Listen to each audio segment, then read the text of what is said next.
નમસ્કાર, આપ જોઈ રહ્યા છો ગામડાના ઝડપી સમાચાર। સુરેન્દ્રનગરના આંગણે આજે વિકાસનો સૂર્યોદય થયો છે। શહેરના હર્દ સમાન વઢવાણ ભોગાવો નદીના કાંઠે હવે અમદાવાદ જેવો ભવ્ય રિવરફ્રન્ટ આકાર લેશે।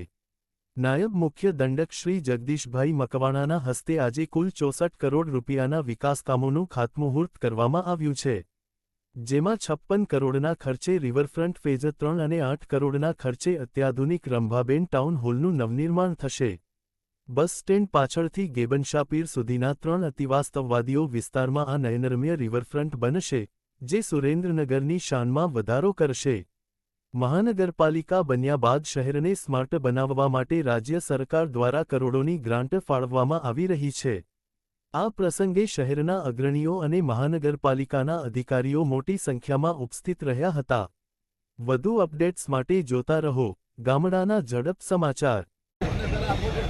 સુરેન્દ્રનગર મહાનગરપાલિકા દ્વારા આજે સુરેન્દ્રનગરના લોકોને સુખાકારીમાં અને સુવિધામાં વધારો થાય એ માટે જે વઢવાણ ભોગાવો નદીના કાંઠે આવેલો રિવરફ્રન્ટ એક ફેઝમાં પૂરો કરી અને બીજા ફેઝના લોકાર્પણનો શુભારંભ પણ કરવામાં આવ્યો છે।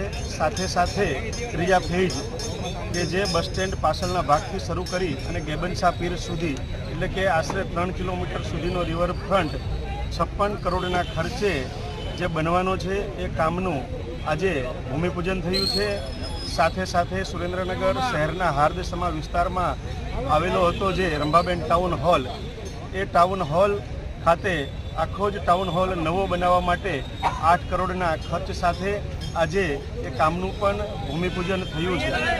સુરેન્દ્રનગર મહાનગરપાલિકા બન્યા પછી ગુજરાત રાજ્યના માનનીય મુખ્યમંત્રી શ્રી ભૂપેન્દ્રભાઈ પટેલ સાહેબની સરકાર દ્વારા કરોડો રૂપિયા આ શહેરના વિકાસ માટે, આ શહેરના લોકોને સારી સુવિધા અને સગવડતા પ્રાપ્ત થાય એ માટે મળ્યા છે। એના ભાગરૂપે આજે આ ટાઉન હોલ એનું પણ ભૂમિપૂજન અને રિવરફ્રન્ટના ત્રીજા ફેઝનું પણ ભૂમિપૂજન થયું છે, જેમાં અમારા જિલ્લા ભારતીય